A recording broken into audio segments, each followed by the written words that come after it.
On the eastern shore of Manhattan Island, the United Nations headquarters rises from a row of colored flags that represent a multitude of nations. Across the avenue, the Isaiah Wall proclaims a Jewish prophet's vision of universal peace. They shall beat their swords into plowshares, and their spears into pruning hooks. Nation shall not lift up sword against nation, neither shall they learn war anymore. The UN's mission is precisely that, to resolve armed conflicts and to foster global harmony.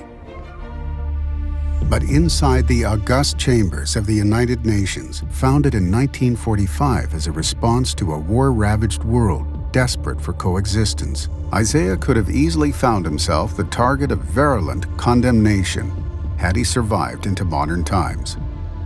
Isaiah lived in ancient Israel that for over a millennia included the territories that the UN considers illegally occupied by today's Jewish state.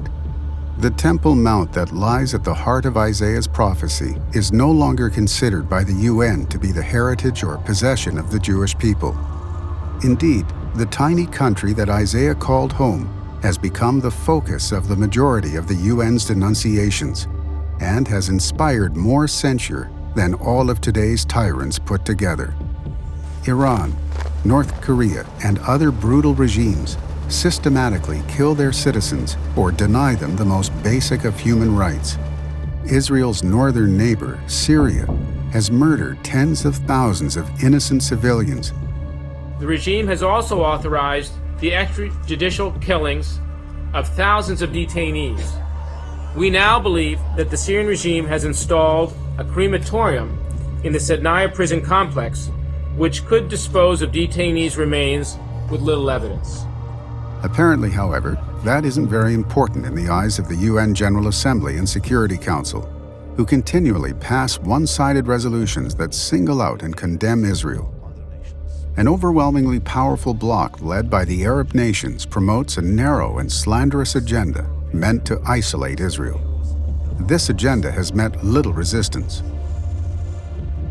The UN's General Assembly votes on 70 to 100 resolutions annually.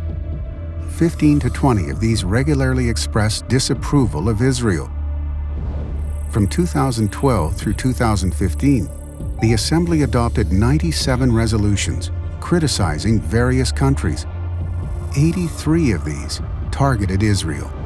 That's 86% of all country-specific resolutions. A closer look at the Assembly's score sheet reveals that year after year, less than a quarter of its measures censure countries other than Israel. And while 3/4 of this global forum's ridden rage lambastes the Jewish state, precious few of the most repressive or blood-soaked regimes on earth have received even a single rebuke. Emergency special sessions of the Assembly are rare.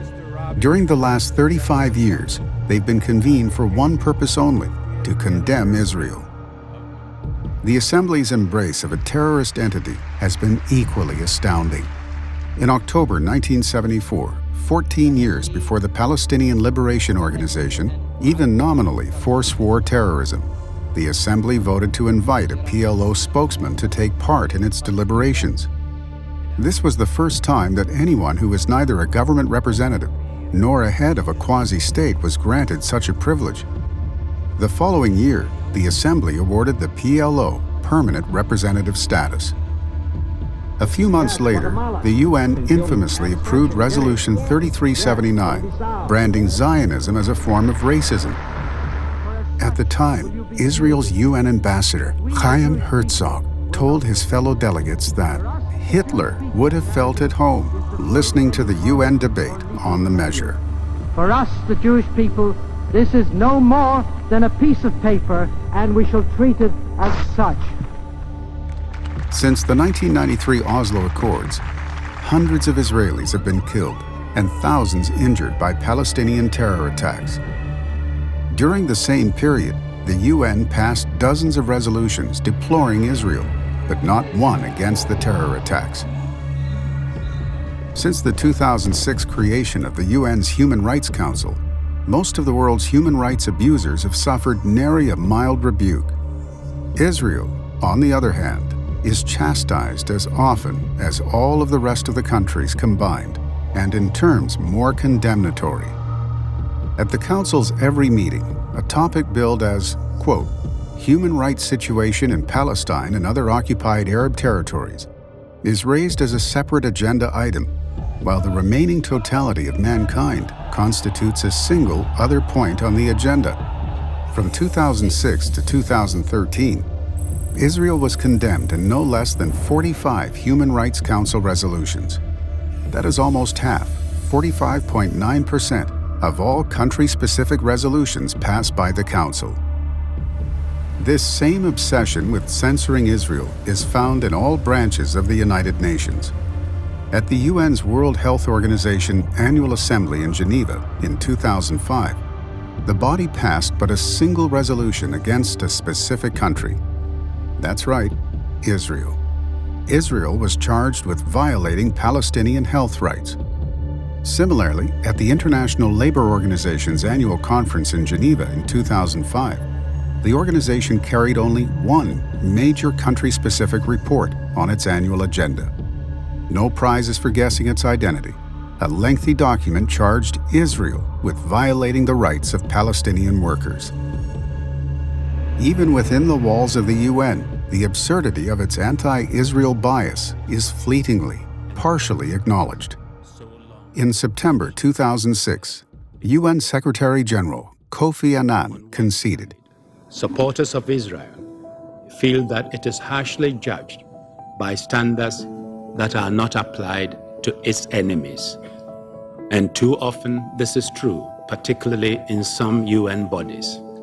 In August 2013, UN Secretary-General Ban Ki-moon reflected on Israel's treatment at the UN. There are some bias against the Israeli people and government.